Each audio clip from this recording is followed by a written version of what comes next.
Daughter duo, Simone and Olivia Knego, where they discuss the secrets of transformation and how to build bold confidence and unwavering resilience. From intimate conversations with inspiring guests to sharing their personal journeys of triumph and challenge, Simone and Olivia create a supportive space where every woman is encouraged to rise above her fears and love the woman in the mirror. Tune into the Daughter Dearest Podcast and join this special journey of connection and growth. Hi, everyone. Welcome to this week's episode of the Daughter Dearest Podcast. I'm Simone Knego. And I'm Olivia Knego. And today we have a special guest, one of Olivia's really good friends, Stefania Pirro. They're visiting for spring break. And I thought, you know what, this is a great opportunity to have a real conversation about something that I really struggled with and something that I think, based on statistics, women, especially high school and college women, struggle with today. And so we're going to be talking about dating culture. Mm-hmm. So thank you both for joining me. It's kind of like I'm interviewing you today, Olivia, instead of you. I know, it's kind of questions, fun. But you can ask me some questions too. I know. Because I mean, I was a teenager. I also feel like I know a lot of your bad high school and college experiences because you gave me this morning. And you have bad ones. Yeah, I do have bad ones. Right, Rosie's in the room, and in case the dog is in the room. The dog. One of the dogs, the little dog who just wants to be scratched. Yeah. So, yeah. So if you see a dog, she's or if you podcasting hear, like, today too. Jingle jangle. Mm-hmm. Oh, yeah. I do hear jingle jangle every once in a while. Okay, so I want to start off with a couple of statistics, and then I kind of want to get you guys feedback on it. So the first one is nearly 21% of female high school students report being physically or sexually abused by a dating partner. And these statistics are according to the National Coalition Against Domestic Violence. And the second statistic is 43% of dating college women reported experiencing violent or abusive behaviors from their partner. And 1 in 5 women are sexually assaulted during their college tenure. Like, those are batshit statistics to me. Yeah, right? They are crazy. And I'm thinking about it. And I know people in all stages of those lives. Mm-hmm. Like, so give me an example. Give me a story. I mean, I'm lucky I'm not with an abusive partner at all. So shout out Jack. Yeah, shout out Jack. Jack is a nice my first guy. One comes to mind, a friend of ours, and it wasn't physical, but he was very emotionally manipulative and would actually convince her that she was being abusive. It was like a very, like, you know what I'm talking about? Mm-mm. Okay. Yeah. Like, the incident that comes to mind is she went and tapped him on the back. And for weeks after, like a tap, you know how you do, like saying hi. Weeks after, you hit me, and like to the point where she was like, "Did I actually do that?" Yeah, and that was like his MO throughout the entire relationship. Like, she went into it not even wanting a relationship, and he was like, "You have to date me," essentially until it happened. And although it's not as extreme as like some of those statistics you mentioned, it's definitely like, I feel like that's a commonality. Yeah. I think a lot of people our age, especially starting in high school, you have rose-tinted glasses and you only see the good. So even all the bad things, it's like, well, I have a guy talking to me, and you're just so excited to finally be in a stage of your life where you're starting to date and have attention from other people. And you don't like notice all the bad things happening. Yeah, 100%. Because it's that first person that gives you attention. They're the whole world. Mm-hmm.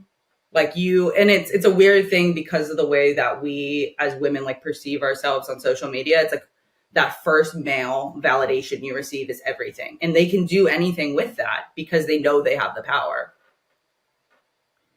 And obviously, I mean, I grew up at a time where we didn't have social media, but I had a abusive boyfriend when I was in high school. So first it was mentally abusive. He would control everything. He would date other girls. I mean, there was one time I went over to his house, and he's literally standing on the front lawn in a tux with another girl, taking prom pictures. We had been dating for like 2 years, taking prom pictures, about to get into a limo to take her to her prom. And when you talk about like the thoughts that we have about ourselves, and I couldn't leave. I literally stayed there with his parents and waited for him to come home. Like that's how messed up I was in my head. And my parents tried to get me away from him. They did. He was a bad guy all around. And, it's sad, but I got so sucked into it and I understand how women struggle to leave because especially because your story is like you moved to a new high school, new town, didn't make tons of friends, and then had this one boyfriend who isolated you further from the new friends. And you don't want to have nobody. Like that's the scary part is a lot of these times in these abusive relationships, they push you away from your friends. And for you to just break up with them, you'd be alone. Yeah, I eventually had to because he started becoming physically abusive. And then when I did tell him that I was done and that I was leaving, he threatened to kill me. He started stalking me. And finally, it was my dad who kind of stopped the whole situation. The guy followed me home one day, and typically my parents were not home in the afternoon. And my dad happened to be out in the garden and said, if I ever see your face again, I'll call the police. What he really said was, if I ever see your face again, I will kill you. Now, would my dad do that? I don't think so, but he would call the police. So, and that was kind of finally the end. But that took forever after I broke up with him for him to stay away. And it killed my self-esteem. When I talk about respecting your reflection, that relationship for years, it killed me. Right. So when you look back, like now I look back and I look at it as that I really built myself out of that. But when you're in it, you just feel so bad about yourself and you don't want to leave because you don't want to be alone and you feel like a failure and all of these things. And it's so difficult. It is. And it's really difficult to tell your friends about it too, because a lot of the times, like your friends they'll say what's right for you, but it's not what you want to hear. Mm-hmm. What they're going to tell you is to break up with him, but that's not what you want to hear. No, it's not what you want to hear. I don't know. But I think you also question, so if your friends tell you that, are they going to be there to support you when it all goes to shit, right? So when everything goes bad, which it will, right? Because you're leaving this big chunk of you behind. It's a struggle. Then will they be there to build you back up? And I think sometimes we don't trust that situation. Yeah. We don't feel like that's going to happen. And it makes us even more afraid. For sure. I mean, I think it really just depends on your group of friends. Yeah, absolutely. I mean, that's why it's so important to have really strong female friends or strong friends in general. They don't have to be female, but strong friends that are going to be there to support you and build you back up when the walls come crashing in, because in everything we do in life, that happens. Yeah. Do you remember that guy and Stefania, I don't know if you know this story, but do you remember that guy was it freshman year? It was going into sophomore year. I don't think I told anybody this. So this guy started DMing me on Instagram and, I was a little naive girl. I was like, sure. I didn't send him any pics or anything just in case anybody's out there. No, but he was in Tampa and we were in Florida at the time. And he was like, I'm going to drive to see you. You have to drive up and come see me. I've literally talked to this kid for like 3 days in a row.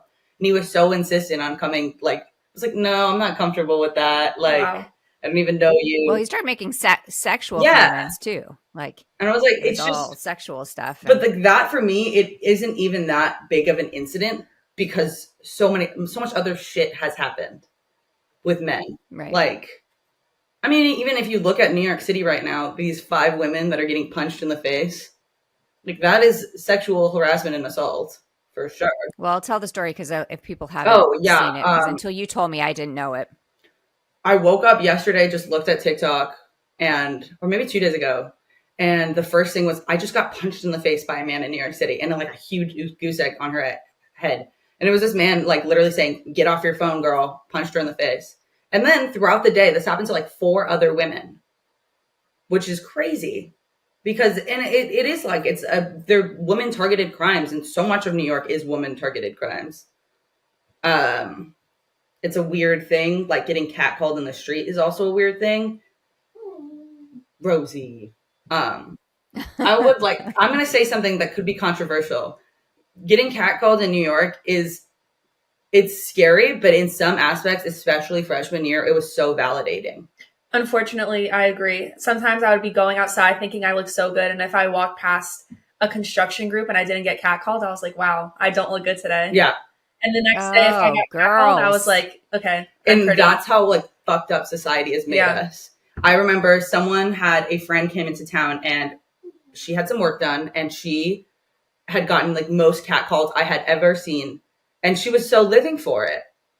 But that's horrible that she was living for it.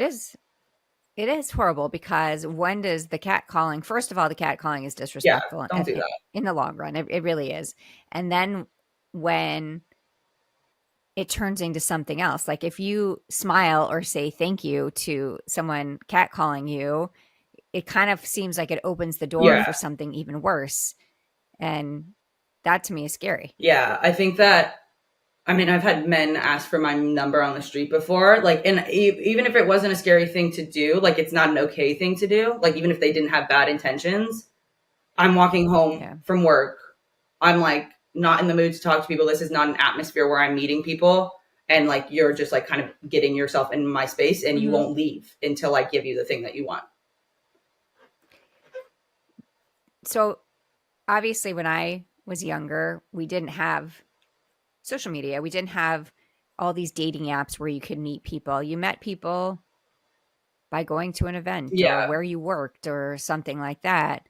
Do you think the dating app stuff makes it worse because like you don't actually have to communicate? Like it's easy to say this stuff. That guy would never say sexual things directly to your face on the third time of talking to you, right? But it makes it so much easier to just write all this stuff 100%. Down, which I think makes it a little bit more scary. You should. This is where you put your leather pants story in. Yes. So when I was a sophomore, so when I was a freshman, all of my classes were online. So sophomore year was really my time to shine, make friends, see what's going on in the dating world in New York City. And my poor decision was to make a Tinder. And I ended up matching with one guy who seemed like a nice guy. Everything was like, even now reflecting on it, all green flags until we planned out a date. And he started saying, oh, I think you would look good if you wore like leather pants and something on our date. And I just thought maybe he's trying to give me, like, help me understand like what kind of outfit to put together for whatever our date is. So I was like, okay, whatever. And then the day of the date, he kept texting me saying, show me a picture that you have leather pants so I know you're going to wear them and that I could trust you. And he just kept mentioning those pants and would not let it go. And I ended up, I just blocked him and he tried calling me and texting me on everything. And now to me, it's a funny story, but I'm sure there's a lot of girls in my situation being only 18 years old who would have ended up doing that and going on that date. And who knows what could have happened. Yeah. Yeah. It's scary. It's like doesn't matter what we learn when we're younger, like all this rational stuff like goes out of our mind when we think that someone's into us. And it's so hard to wrap my head around it because it doesn't make any sense, right? What you did made sense. You were like, nope, I'm not doing this. But plenty of women probably have followed through on that. And that's why you see these situations turn south. But reading that statistic about the 43% of dating college women reported experiencing violent or abusive behaviors from their partner. I mean, that's crazy. 43%. Yeah. I think it's like my friend group or our friend group, not big into the dating scene. Mm-hmm. Except you. Yeah. And I mean, again, Jack is very nice. Yeah.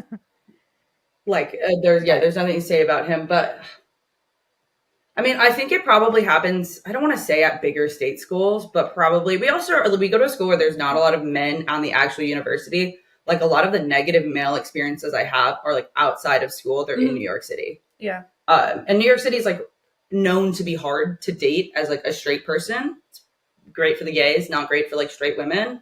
But it's it's like, it's never gotten to the point with a lot of these like dates with friends where it gets abusive, because we see these red flags on these first dates. Like my freshman roommate, and this is like not abusive, but it makes you think like, what could this have turned into? She went on a date with a man. He was post-grad, whatever. They go to a restaurant. He orders all of the food for her. And then she's Italian. She's talking about Italian movies. He's like, no, you haven't seen that movie. She's like, yes, I have. He's like, tell me every single plot point in the movie. But then it like, what? Men are so weird like that. And that's just like a common thing that there's like no respect for women. And where does that come from? Because every mother that I've met, or 85% of the mothers I've met that have sons, have raised their kids to have respect. And I'm just like, where does it go when you go to college? Well, I don't think you meet all of the people. I mean, you say 85% of the people that you know, but I mean, think about all the people that you don't know that don't have like the positive role models, or they have narcissistic fathers, right? And then you just think that everybody, kisses your feet, and then as the kid, you repeat those behaviors, right? It's what you see your parents do, you tend to follow in their footsteps, right? I mean, that's kind of how you've been groomed. I think one of the big pressures that especially teenage girls face is that they have this, oh, you can fix him. Like the first relationship for a guy, you're supposed to smooth out all his flaws and then send him on to the next one. You can't fix crazy. No. You can't. I mean, and that sounds horrible. Like, I don't mean it like mental illness, but when someone has these viewpoints that are completely opposite of what you have, or these behaviors that are completely opposite of what you do, then I just think that it's not even worth the match, because you really can't change people. They can change themselves, but you trying to say something to somebody over and over again, I don't think that works. It has to come from within. Yeah. I'm curious for you, have you seen a rise of like Andrew Taters, I guess, in like that mentality when you talk to men? Not the men that I talk to, not people my age, but I have a younger brother who's a junior in high school, and the town I'm from, there's a lot of affluent fathers with stay-at-home mothers, and that kind of brings in a culture of the men bossing around their wives and doing whatever they want to do because they know the wife will stay. And I could see that mentality in the kids too. So I feel like it's not stopping. Like the generation below us is the same. Yeah. It's just like, what can we do? Yeah. Like we can raise our kids to be better, but and you can also talk about it. Yeah, right? we can. And we're 100%. We can talk about it, but it just feels like it's exhausting. Like I feel like I shouldn't have to. There was this stupid TikTok going around, and it's something about like gun-free zones. Why don't we have rape-free zones? Like this man saying that the entire world is a rape-free zone. You can't legally rape anybody anywhere in the country, in the United States at least. Like you cannot do that. Like that, in that statement, he was so confident in saying that.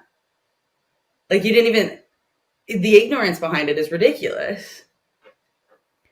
The hard thing too, even when you look at these statistics, I'm sure there are many more women, and actually there's a high percentage of men that are abused by their partners as well. When you look at it, not as high as women, but when you think about these statistics, that there's a lot of women who don't tell anybody. Like you said earlier, Olivia, they just don't talk about it because, again, the system is so hard, right? To come and stand up. I'll say two things about it. One, this is from a TV show, so it's not real, but we were watching The Sopranos, and there's a scene where the psychologist gets raped, and she knows who he is. She literally and figures out, she goes to get lunch one day at this restaurant, and there's his picture on the wall of employee of the month or whatever. And so she tells the police, and they had done the rape kit right after she was raped, and they processed it improperly. So she knew exactly who this guy was. but there was nothing that they could do legally. And so I think that for a lot of women, and I know that's happened in the past, like in real life, it does. But I think for a lot of women, speaking up just doesn't change anything. And then you become that girl, right? And I think that that's such a bad thing. I think we have to speak 100%. Up. I mean, we have to speak up. But it is, I can see why people struggle with it. And you see even right now what's happening in Israel. And the one woman who's speaking up that was held hostage about the rape that she suffered, and there are people that don't believe her, and that's crazy to me, because it's just crazy to me that there are always going to be people that don't believe you. And granted, I'm sure, like, I think the statistic is like 1 in every 1,000 is a false claim. Okay, and there's so many that aren't reported. But that's the thing. It's like you come forward, and if it's a young boy, you're told, oh, don't press charges, you'll ruin his life. Okay. Yeah. Or it's an older guy, he's an affluent leader in the community. Oh, well, you're like, he didn't do that. He would never have done that. And it's just like this constant cycle of no one's going to believe you, or no one in power will, at least. And we read this book in 8th grade. I think it was called Speak.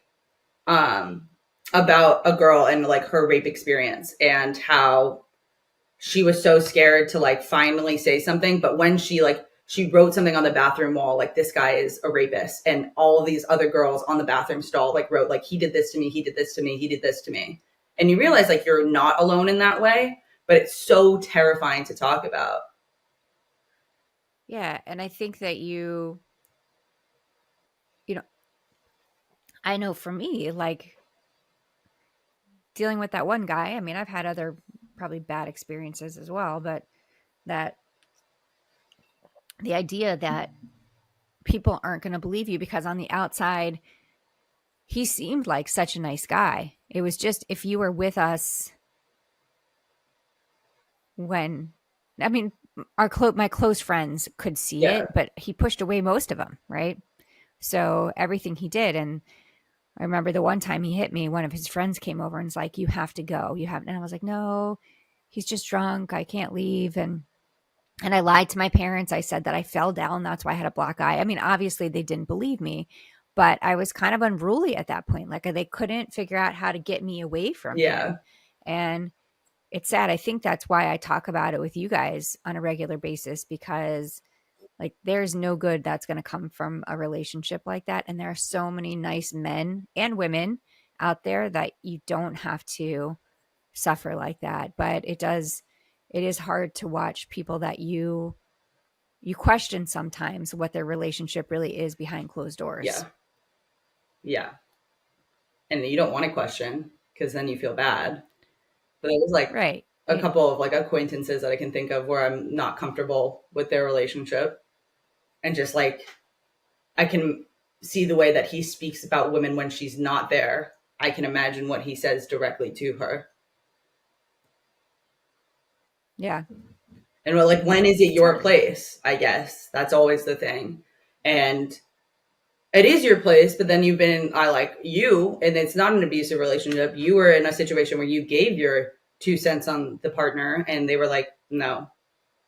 And then they got back together, and then that's just like incredibly awkward.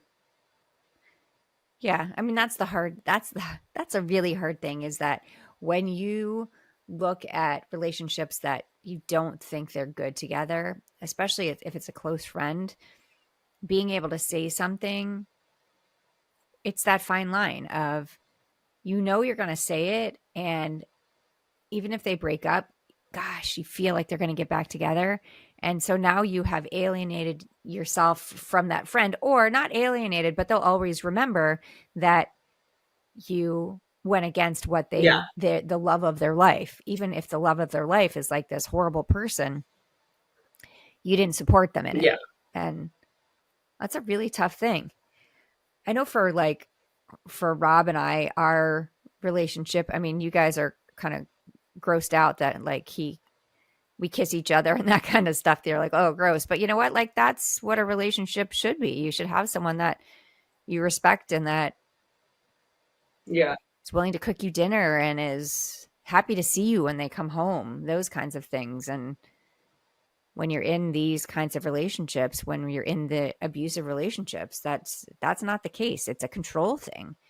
But I understand it. I've lived it. And I mean, I was young, and luckily I did get out of it, because who knows what my life would have been. I mean, he wanted to get married at, when I was a kid, Yeah. right? I mean, I was 17, and I was like, thankfully I was able to get myself out of that situation. And you but had parents that would have said, fuck no. Because I think of these parents in these extremist populations are just like, people that aren't necessarily whatever. And they would say yes. Oh, go get married. Yeah. You're 17. That's totally fine. I want to go back to the catcalling piece for a minute and talk about women and beauty and how we perceive ourselves, because I think that's an important piece of all of this. And again, I'm going to throw statistics out there because I like statistics. Okay. But hit me. So this one I know you've heard a lot. It's by the Dove Self-Esteem Project. Only 4% of women worldwide consider themselves beautiful. So if we look at ourselves and we don't consider ourselves beautiful, we think we need to find that affirmation from someone else, right? We're searching for someone to make us feel like we're beautiful because we're not feeling it ourselves. Yeah, or we fix it, I guess. But that doesn't fix anything. No, because it really is from the inside out, right? You can fix whatever you want, right? Yeah, but you have to feel confident from the inside out. I have been close to 200 pounds and I have been close to 120 pounds within the past 4 years. And I can tell you I hated myself the most when I was closest to 120 because, but you were sick. The people they like you more. Yeah, they say you look so good, you look so healthy, and it just messes with your head. Yeah, they open the door for you. They smile at you. And that I think will always be the most shocking thing to me is when in high school I decided to start losing weight. And I mean, my progress, I lost some weight and then I got sick and then I lost a ton of weight. But I will tell you, when I was at my sickest, people were the nicest. Yeah, it's so messed up. I know we have friends that will say, oh, you lost weight. You look great. And I'm like, I speak out about this now because I think it's the worst thing you can say to someone. You can tell them that they look great in that dress or they look great, whatever they're wearing, but you can't say you look great because you lost weight. There's a losing weight thing for health. I get it. But to make someone think that their beauty is based on the weight that we're in right now. I mean, you know how much people fluctuate with weight, yes, right? But to make that to be the staple of what makes you beautiful, I think is just wrong on so many levels. I mean, in women alone, I think I struggled with this for so long without talking about it. And I actually had a conversation with Allie when she was cleaning my closet out. This is not Allie, by the way. I just pointed out. Well, we know it's Stefania. Well, I know. I was making sure, the audience too. I was like, it's kind of weird. I have 6 different sizes of jeans I can fit in throughout the months. And I hate myself for it. And she's like, no, that's part of being a woman. Your weight fluctuates throughout the month. And you have months where you're heavier and months where you're lighter. But the problem is society notices and it makes you feel bad about the heavier months because they glorify you during your lighter months. Yeah, I would say that is completely true. And it's something that I can't stand. I mean, don't compliment someone because they lost weight. If someone who's working really hard to lose weight, I know sometimes they like that acknowledgement, but not to connect it with their beauty. Wow, you look like you've been working really hard. Yeah. That's or have you been hitting the gym? Your muscles look awesome. Yeah. There are ways to do it because when you are losing weight, you want people to notice, but by saying you look beautiful or you look better, that is just setting an unconscious thing in your head that's always going to be there. Because you'll go up 5 pounds in the scale and be like, oh, do I not look as good as last week? Yeah. It's also so difficult because a lot of how you look obviously is from genetics. And sometimes there's people who don't live healthy lifestyles who look like they do. and people who do live healthy lifestyles that look like they don't. And no matter what you do, that's just how your body is. And you're getting complimented or insulted based on things you honestly can't even change. Yeah. Yeah, it's so true. And thinking about, I have friends who are just super skinny. That's just genetically how they are. And they've struggled because they just look super skinny, like literally have done milkshake diets trying to gain weight so that they can have some curves and stuff like that. And people are jealous of them. Oh, I wish I could be that skinny. I wish I could be that skinny. And, you know, we got to be happy with what we have. Yeah. And sure, if you want to lose weight, do it for yourself. Don't do it for anybody else but you. And don't judge your beauty based on that. I want to throw another. I think like is the body trends, like Vogue. So like the essential setter of trends in the United States will literally every couple of years be like, okay, ass is out, heroin chic is in, like, okay, small boobs are in. You can't set body standards by doing that. Like you can, first of all, especially with it's like boobs, you can't just like decide one day to have small boobs. It's not how it works. So you can't like decide. Yeah, I mean, you can go get surgery done, but it's not like an overnight decision. Right. But then if you're setting these body standards, that's just ridiculous. Like throughout history, we've had different standards of what bodies look like. But if you look at history, it's literally attributed to like famines and times of prosperity. Like the ancient Romans look like they have curves. In some countries. Yeah. The ancient Romans have curves because the rich people could afford to eat. But here it's so interesting actually how I always think that it's like role reversal in the way we see people that aren't so skinny as A, unhealthy, and B, like low income then. And like super skinny people, they have the time to work out and take care of themselves, so they have money. Which in some cases, I mean, thinking of where you live geographically, and if you can't afford a car, so you live in a place where you can take the bus, and probably the closest grocery store is like a Stop and Shop convenience store. And so you're not getting the nutrition probably that you would want or need to live a healthier lifestyle.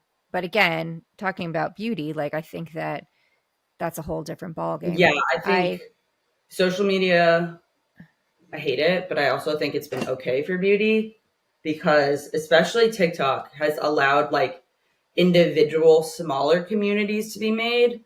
But I still think as a whole, like white blonde skinny's in.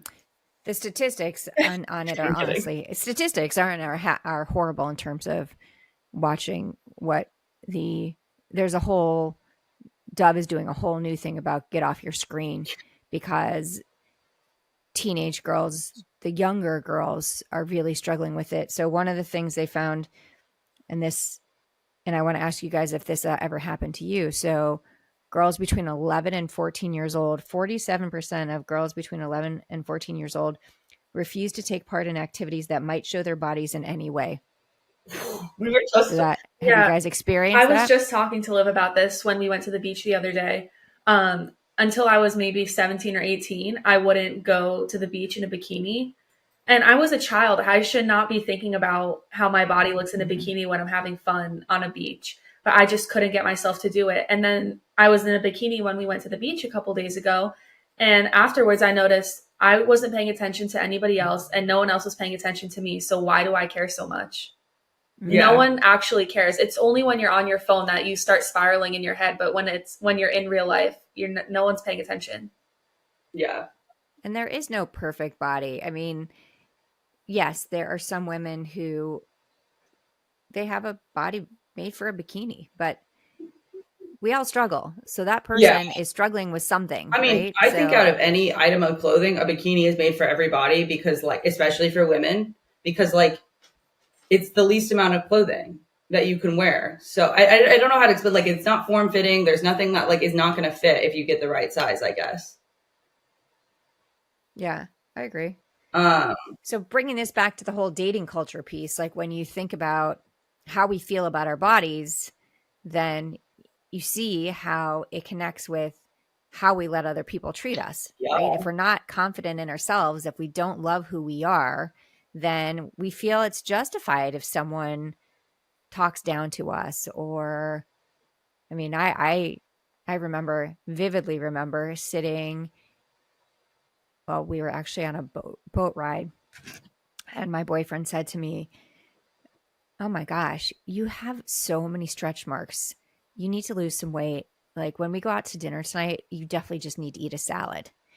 And I was 120 pounds. I was the thinnest I've ever been in my life. And I was devastated by that. And guess what? I did have a salad at dinner, no dressing, and then went home and cried myself to sleep. And if I could go back in time and give advice to that girl, it would have been, have the chicken wings with blue cheese, because that person's opinion does not matter. It's how you feel on the inside. Like, we have to build ourselves up so that we don't end up in situations like that where we have someone telling us that we're not good enough, or we're not skinny enough, we're not pretty enough, because those things are just lies, right? That's what someone else is telling us. Those are not our truths. So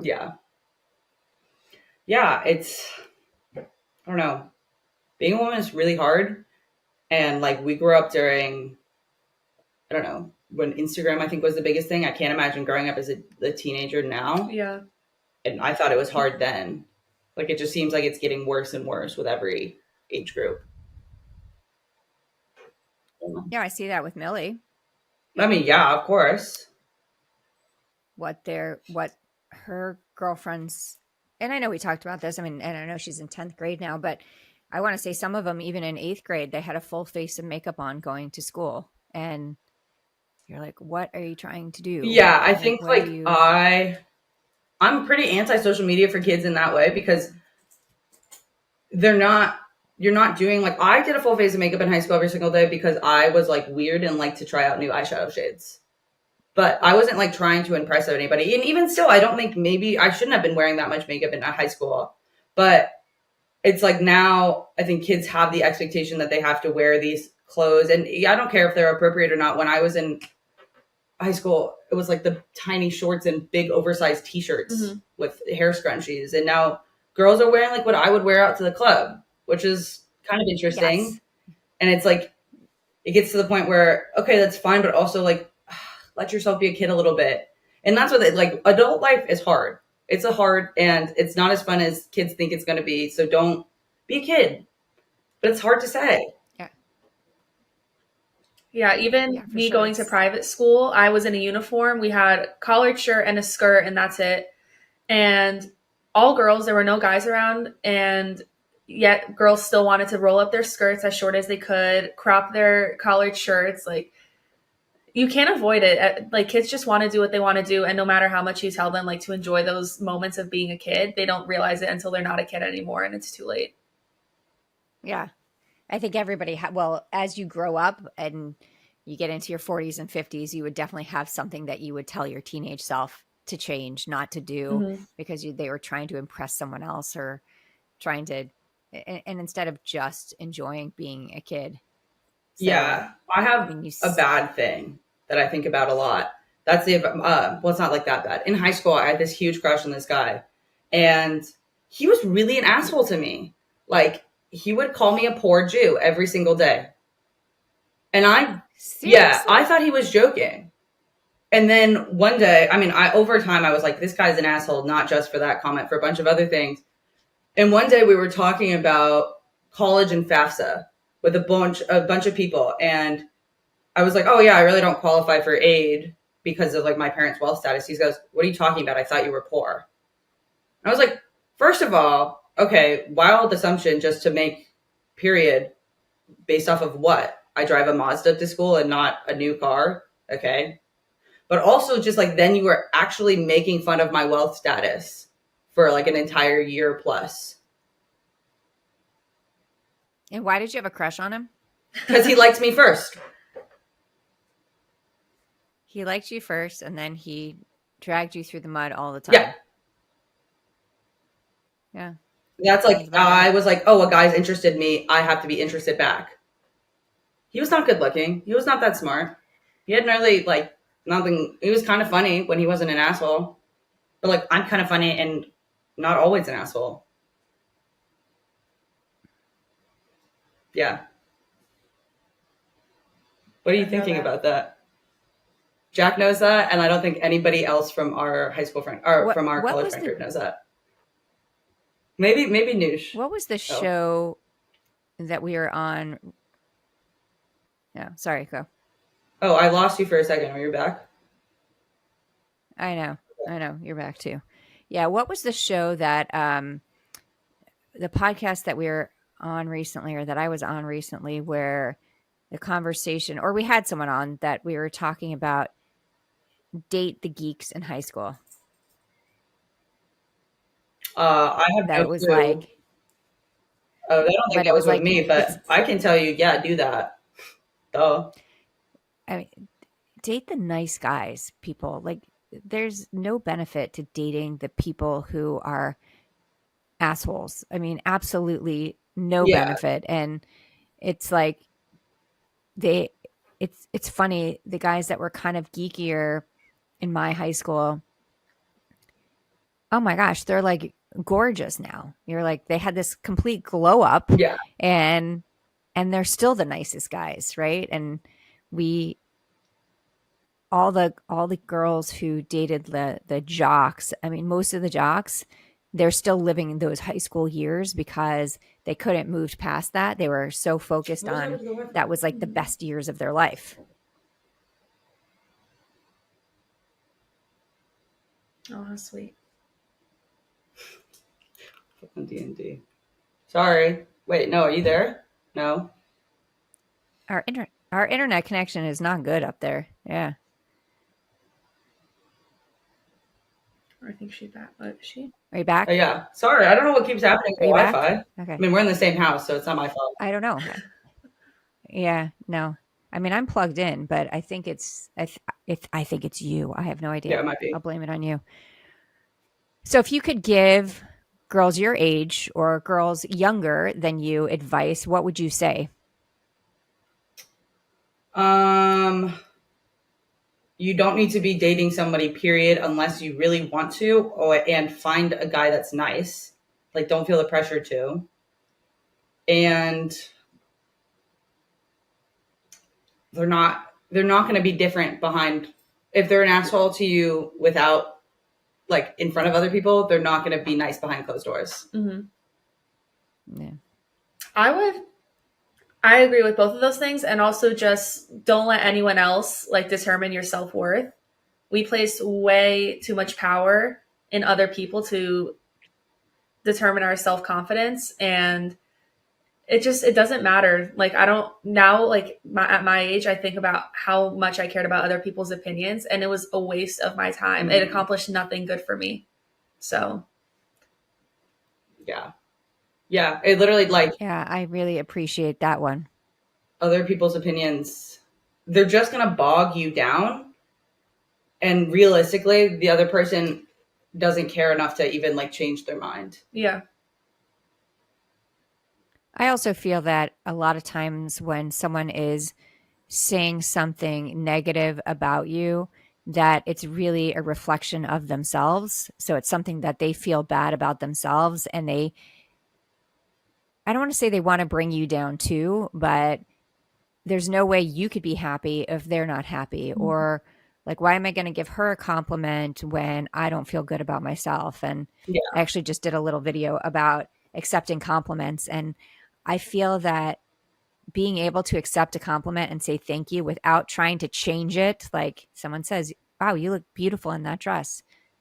Thank you. That's all you need to say.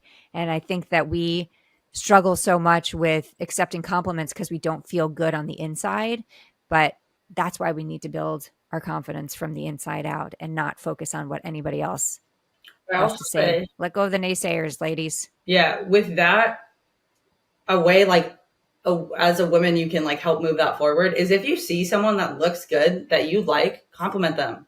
They're not going to think it's weird. I have learned this from one of our friends who will just scream compliments to people on the streets. I mean, I'm not screaming at them, but like if I see someone that I think on the street that looks good, you can change their entire day. Yeah, it makes like when that happens to me, it makes my whole day and they don't even know it. And I'm like, I need to start doing that more to people. Yeah. I walked into Dunkin' one time with it's so it goes both ways. Yeah. this Duncan lady literally was like, you look so cool. And I was on my way to work and I hated my outfit that day. But for the rest of the day, I was like, I look so cool. Yeah. I was at dinner with your dad a couple months ago, and we went into this really young restaurant. It was a Japanese restaurant up in Tampa. And the hostess said to me, I love your outfit. You look awesome. And I was like, oh, okay. I don't feel old in here anymore. Yeah. Yeah. So it's a good thing. Okay. Do you got your calendar for me today? I do. And I almost spoiled it halfway through because I was thinking about your ex-boyfriend and how unfortunately or fortunately he is actually no longer alive. Yeah, it's true. So the quote of today is karma doesn't take sides. Karma doesn't take sides. Yeah. What goes around comes around. I don't know. There's all these different sayings.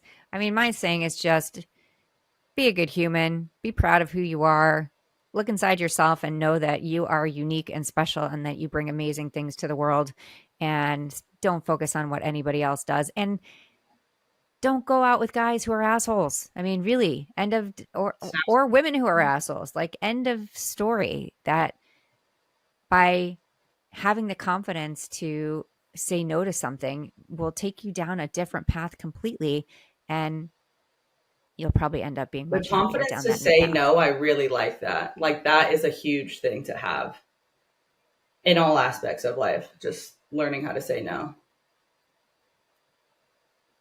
Yeah.